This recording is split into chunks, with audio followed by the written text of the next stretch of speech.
afternoon, everyone. My name is Ms. Farzan Yusuf. Today I will be presenting on Project 2, which deals with weather and weather instruments. To begin, we first ask ourselves, what is weather? Weather basically is the condition of our atmosphere at a given time or a given location. Now, the other thing, weather instruments are used to measure different weather conditions. Why is it important? Weather instruments are basically important because it allows us to gather data, which in turn we can predict the weather, we can do further research, we can even caution us in terms of natural disasters and so forth. Now, the two types of weather instruments that we'll be focusing on discussing about today is the anemometer and the rain gauge.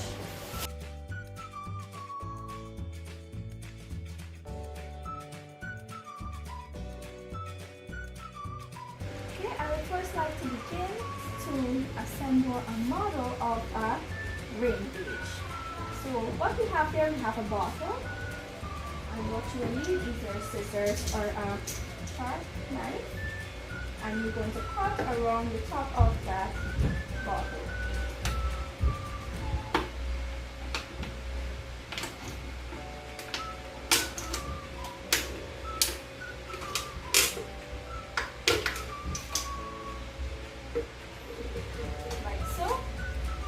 And the top of the bottle, this would now act as our funnel. We're going to place that inside. We also need a ruler, and we're going to put our measurements. We're going to measure using 1 cm. Now our rain gauge, we usually, if we're going to use this, we will have to begin from a flat surface. So from the bottom of the bottle, as you can see up to a point here, it's uneven. So we will not be measuring from there, but from the even part going up, we will add in our measurements.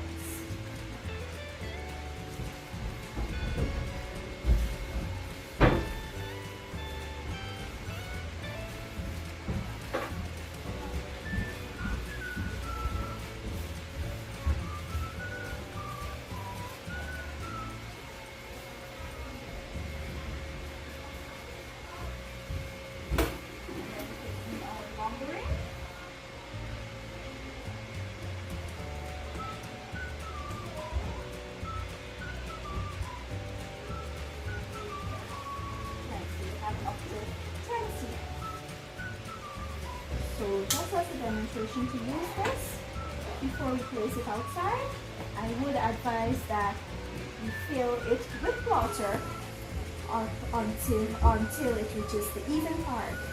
So when this is placed outside to capture rainfall, it would start reading from where it's marked off, and those points is what we're going to check in terms of water levels. Okay, now I would like to discuss what is a rain gauge.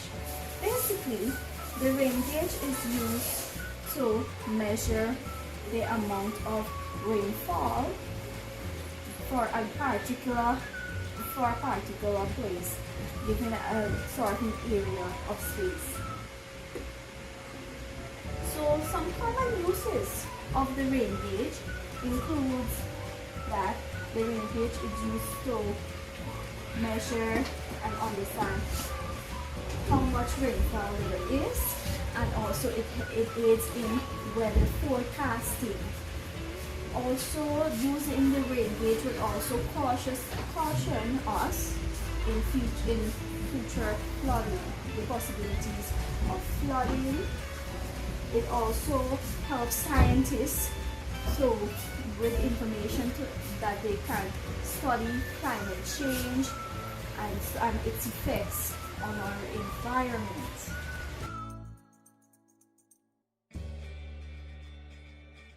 Okay, so next, in using a rain gauge, practical uses for everyday persons besides scientists and forecasters.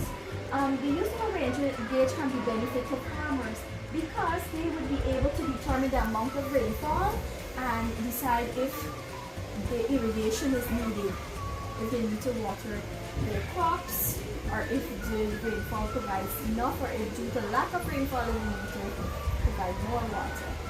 Also, the rain gauge helps the village council with relevant data because the use of the information provided can also help them to predict the times of period throughout the year when there's going to be heavy rainfall. For instance, in Guyana we have heavy rainfall during May, June.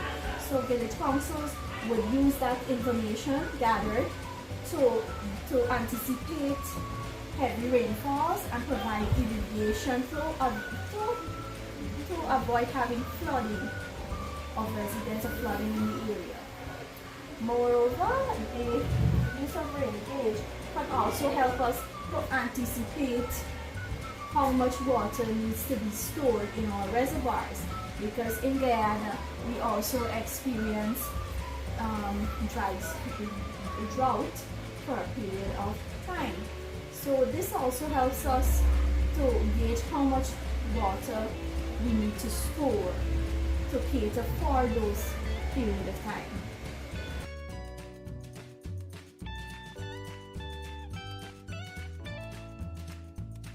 Okay, so next I'll be demonstrating how to create an anemometer.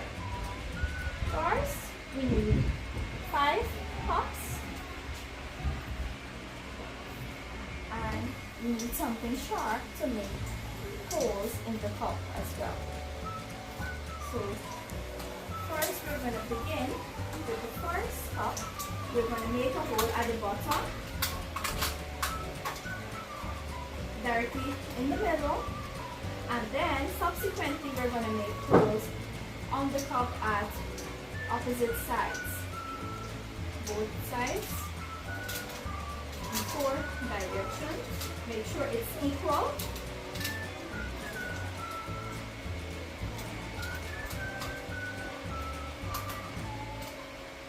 Right. So this will be our base. Now for the 4 other cups, in the same direction, you're going to make a hole or incision at the top.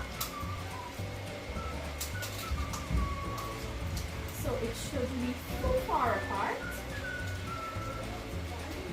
We're going to do that likewise with the other 3 cups.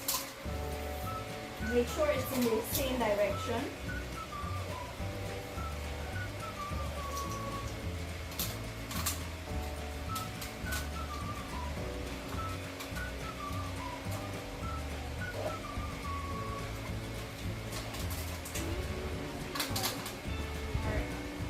Now that we have the holes in the cups, next we need 2 straws. So the first cup that we made the holes on the holes inside, we're going to insert the straws. Make sure it's in the middle, see it's across there. And likewise, we're going to insert the other straw.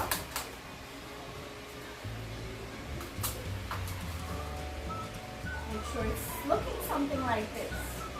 Now we are going to place our cups at the edge of the straw and make sure we insert them in the same direction.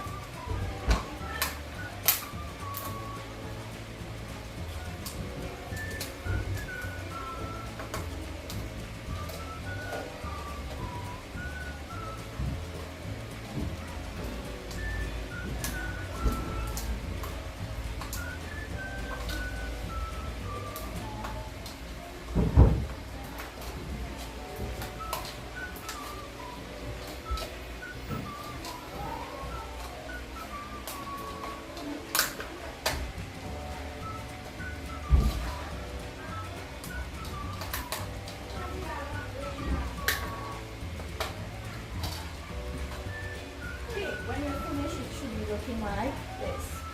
Next, we need a pin and a pencil. So now we're going to place the pin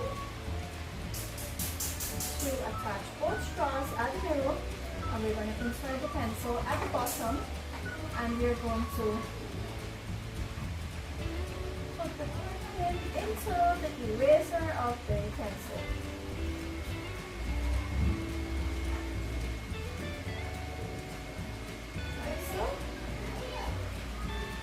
So it should be looking like this.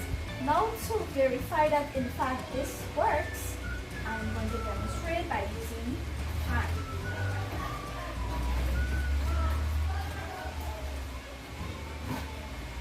So now we have a fan here, I'm going to turn it on, and now we're going to see if this actually works.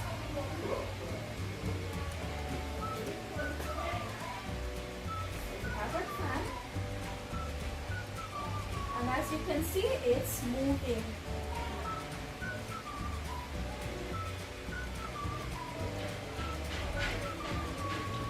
Right, so now I'm going to discuss what is an anemometer and the purpose of this. The purpose and how we use it. Basically, an anemometer is used to measure wind speed. Because as you can see, if you hold it up and the wind is blowing, it will spin. And depending on how strong wind it is, that will determine how fast it will spin. So the anemometer, basically it's used for weather forecasting, to predict if we're expecting a storm. It's also used, the information is also used by scientists to research climate change and gather those types of information. Also,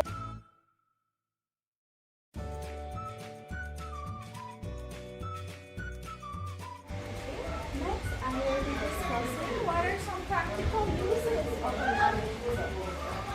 Of course, an anemometer is very beneficial for airport because using the anemometer, the airport management would be able to basically monitor the speed of the wind and the velocity, because it would ensure safe takeoff and safe landing for airplanes. So that's why it's so important, because it provides them with that information to ensure that if the weather or the wind speed may be at a certain level, to ensure that it's a safe flight.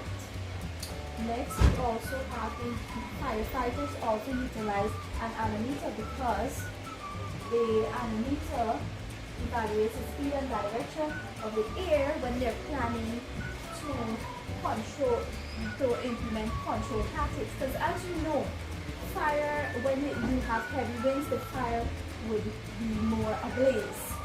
So firefighters can use this to gather information to know the direction and speed of the wind, to know how to approach extinguishing a fire. And lastly, the anemometer can also be useful in generating energy in forms that it helps would help you to locate designated areas that has high wind speeds, which would be perfect for installing turbines, which would generate energy.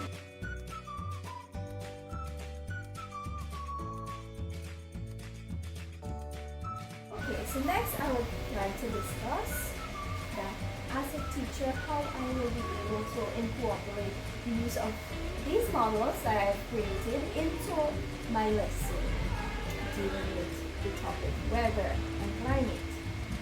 Firstly, the use of these models would allow children to have first-hand experience to observe an actual model rather than looking at it in a picture. They'll be able to touch it, observe how it's made. They will be able to have first-hand experience to observe how it works. Also, the use of these models, children can be able to use it to gather information. They'll be able to have a better understanding on the topic in terms of how we measure wind speed, how we measure rain, and also they will connect the ideas of the information that we receive and how we use those information and what benefits it is to us.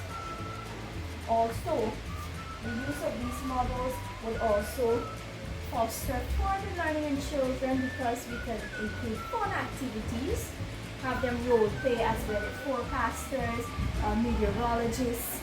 Some can gather the information using the devices, whereas the other set of students can pretend to be the meteorology, the weather forecasters, so that report on the information that is found. So overall, using these models would be fun for the children because they will have hands-on learning. For some children, they are visual learning, even visual learners. And that is all for my presentation. Thank you.